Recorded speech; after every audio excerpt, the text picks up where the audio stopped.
So, Joan, thank you for joining us. You're a journalist with Forbes and also a podcaster with the amazingly called Electric Ladies, which I just love. Yes. So tell us about what you think of the conference and this whole idea of AI and how it's going to influence the built environment. You had a fantastic question in the session yesterday talking about how they were going to verify data. Correct. What was your concern there?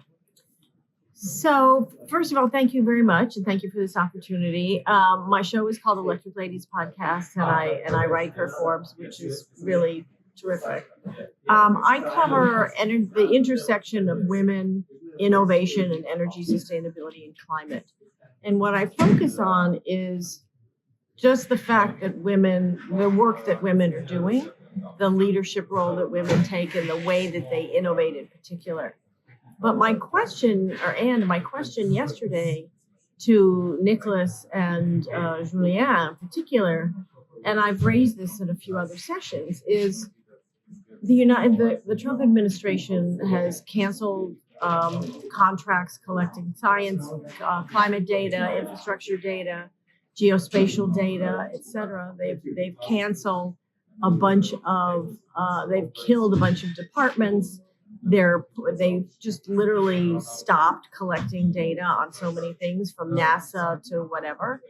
And when you talk about the built environment, you have to think about so much of that data. You have to use so much of that data, whether it's geospatial data, whether it's climate modeling, because obviously you don't want your buildings wiped out in a hurricane, or your roads destroyed or cracked open in a hurricane or extreme heat. So I asked them, because they kept talking about thoroughness of data. I said, well, hang on. We have this moment right now where up until this moment, the data's been fine. But going forward, what data are you going to use as how does this work? And they kept talking about verify. I'm like, how does this, what are you going to do? So basically they said that they're going, what I understood, and I talked to Julien a little bit about it afterwards, and I'll talk to Nicholas later today, is that they're basically going to match it against other data, that they're going to collect data from other sources and then verify it that way, except that I'm still not sure how that's going to work. Because it's not the US had the best data. Exactly. In the world, right? They had the gold standard. But also the data is stopping. It's not a matter of verifying it against something. There's no data. It's not going to come in. Yeah. Now, there are in the United States a lot of private companies and entities and academic institutions are still collecting that data. And I realize that there's the attack on academia as well. But a lot of those institutions are still collecting it, and they're still verifying it, and they're still, it's an opportunity for the private sector to step in. Thank God for the private sector at this point. Which is strong in America still. It's very strong in America still, 100%. And frankly, that's, pardon the pun, the currency with which he operates. So it's influence, power, and money. Okay. So the more that they, genuflect, like Tim Cook bringing him a gold, like the equivalent of a gold record or some silliness.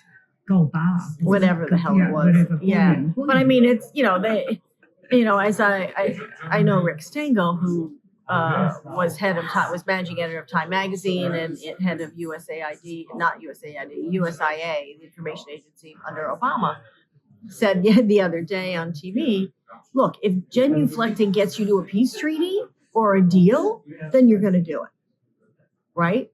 But what I'm getting at is we have to get the data somehow, and we have to validate it somehow.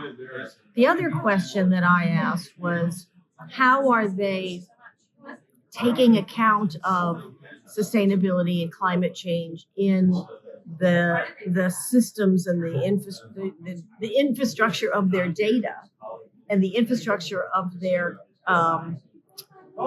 software systems to then be able to inform the infrastructure companies, right? The construction companies, et cetera, the developers, the policymakers around the world who are building their own cities' infrastructure, their own municipalities, because they have to build climate resilience in regardless of what that dude is doing. Well, you nailed the question I was going to ask. Oh, that's fantastic. So, I mean, what about America at the moment? What's your sense in what's happening with sustainability? I mean, you mentioned private companies coming along. I'd imagine there's a really big gap between what a federal government can do and also they're hammering states, aren't they? Sort of cutting funding from states or making it difficult for them. So where does America go now with that administration in terms of sustainability, energy transition? Is it really going to go backwards to the Stone Age? Well, I don't think we're going to go back to the Stone Age because states and companies won't let it. Actually, the states are doing a lot. That's the irony of a lot of the cuts that he did, that the administration did on basically canceling some of the Inflation Reduction Act and Infrastructure Act money, is that something insane like 80% of it was going to red states, to Republican-led states. Yeah, and frankly, there's been a lot of hubbub about what's been canceled, but there's a lot that has not been canceled. Okay. And frankly, there's a lot of money that was already allocated and spent. I interviewed the chief growth officer of the state of Michigan, Hillary Doe, who said they got $28 billion from the Inflation Reduction Act right off the bat, for example, in Michigan. And so the states that moved quickly and the companies that moved quickly already have their. So here's a way to look at it. The private sector doesn't have a choice. They look at things for a long term, and states look at things for a long term. The governors have to balance their budget, and they have to prepare their communities. They're on the front lines of people going, hey, my house is falling in the river, right? So they have to take care of their people. They don't have a choice. So he can stand on his head and do cartwheels, but they're going to find a way to have some level of resilience in their communities because they won't get reelected. But what's their borrowing capability? Because don't they depend a lot on grants from? Well, they have, but they have to get creative. Yeah, they have to get creative. And they do have, there's federal funding that comes to states, and some of it they're trying to claw back. The other piece that's important to think about and keep in mind is there's somewhere in the vicinity of 500 lawsuits against the Trump administration's actions. And a lot of stuff has been put on hold. You hear the things about, the Supreme Court doing this, that, and the other. But they're getting pushback. The cases that get to the Supreme Court is only about 1% of the cases that are out there. But every time, you have a signed contract with the federal government, and the guy says, "No, we're not gonna pay you." You're gonna take your contract through the courts and say, "Excuse me," like you would with a contract with anybody else, and go, "Excuse me, you signed this contract. You owe me this money." Right? How worried are you about the legal system fracturing? Because at the top, it's a little bit biased at the top. Just a tad, just a bit.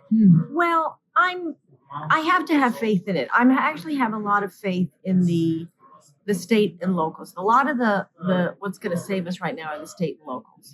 Okay. And the federal courts are doing their job as well, up to the Supreme Court, right? There's thousands of judges in the United States. You hear about 6 or 9, right? But there's literally thousands of judges in the United States. So I have faith in the people. People are out in the streets in droves. People are kicking and screaming and ranting and raving, and they're not sitting down. In a way, it's controversial, but I've had that guy. I'm a native New York City girl, so I've had that guy in my life my whole lifespan. So I'm not surprised. But what's happened to a large degree is there are a lot of people with buyer's remorse who voted for him. There are people with buyer's remorse who are actually campaigning for Democrats right now. I've seen stories about them and seen them talk themselves. And there are a lot of people who were kind of complacent, who have gotten off their duff and said, oops, I guess it's really in my hands. And so the people are really motivated. and people are filing law. I mean, it's bonanza for lawyers. I mean, it's it's the gold. It's the gold rush for. Well, it's not always, but it's the gold rush for lawyers. So I mean, I have to be optimistic about it, or I won't get out of bed in the morning. But I also I hear about the good stuff, and like the people that are in this conference, are doing amazing things. You've got it's almost like he can do and they can do whatever, and yes, they have a lot of influence. But let's get creative. Yeah, I mean, the art of innovation is dealing with constraints. Yes, constraints may force you to be more creative, force you to think differently, and to figure, okay, what resources do I have? What can I tap? What skills do I have? And create a different jigsaw puzzle. That's fantastic. Angie, what about your podcast? Tell us about the women that stood out in your. Oh gosh, it's like one of the ones we've definitely got to listen to. It's like choosing your children. I have almost 500 episodes. Oh my God! So how often do you do it? I do it once a week. Yeah. I just aired an episode with a woman who is head of corporate philanthropy for Niagara Water, which is actually the largest U.S. bottler in the United States. They just do most of their stuff under private label. So, Coca-Cola, all that stuff, a lot of it is bottled by them. And she talked a lot about helping communities. They're filling in. I mean, the corporate sector doesn't have the largesse that the federal government does, but they can do a lot. And especially if they band together and tap resources differently.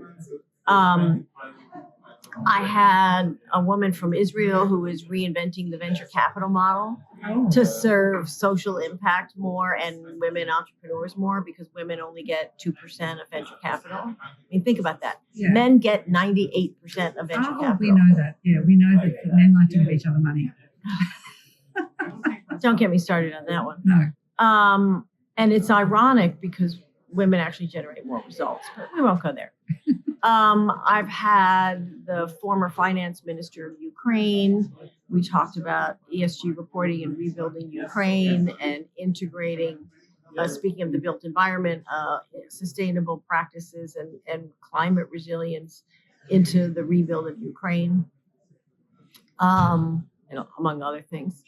I've had the head of a woman from the conference board that did a really interesting report on the state of real estate today and sustainability and climate issues.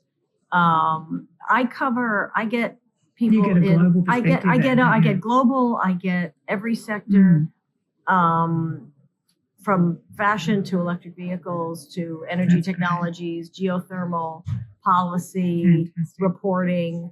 I've had people from Deloitte. I used to work in Deloitte, by the way, but I have had Kristen Sullivan from Deloitte talking about climate-related reporting. Yeah. What's your sense of where the global sentiment's going on ESG? Because Trump has been doing his best to threaten countries that are including ESG in their reporting requirements.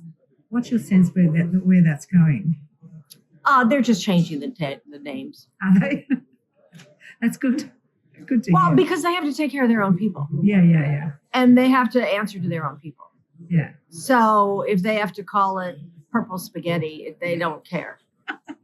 That's fantastic. And to conclude, I'm taking a lot of your time already. No, it's okay. But what's your sort of feeling about where we're going in the next 5 years or so when you see, I look at AI and I don't know whether it's a beast or an angel coming our way. What do you think? It's a wonderful way to put it.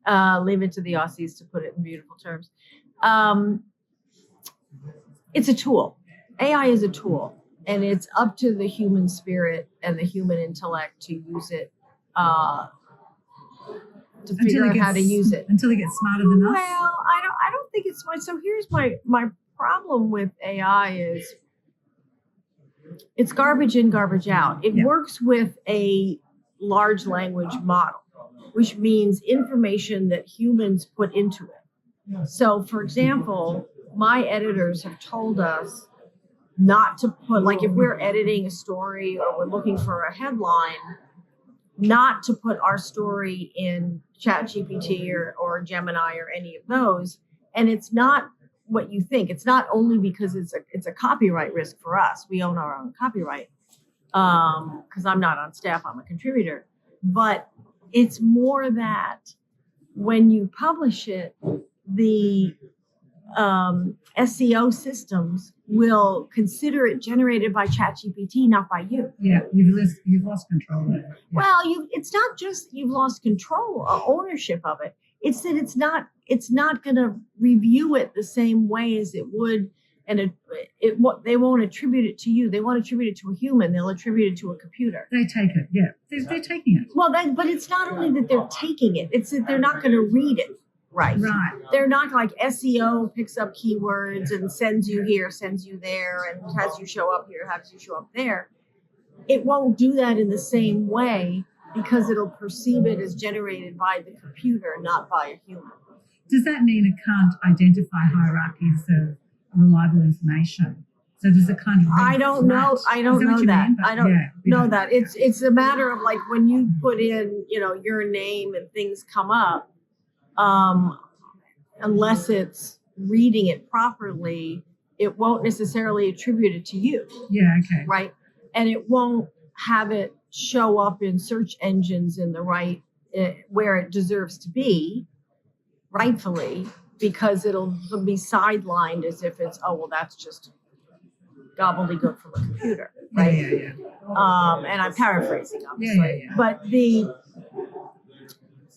AI is a tool. AI is really good for organizing, and I'm by no means a master. I'm still learning a great deal about it. But my understanding is it's a tool to help you aggregate, understand, connect different dots.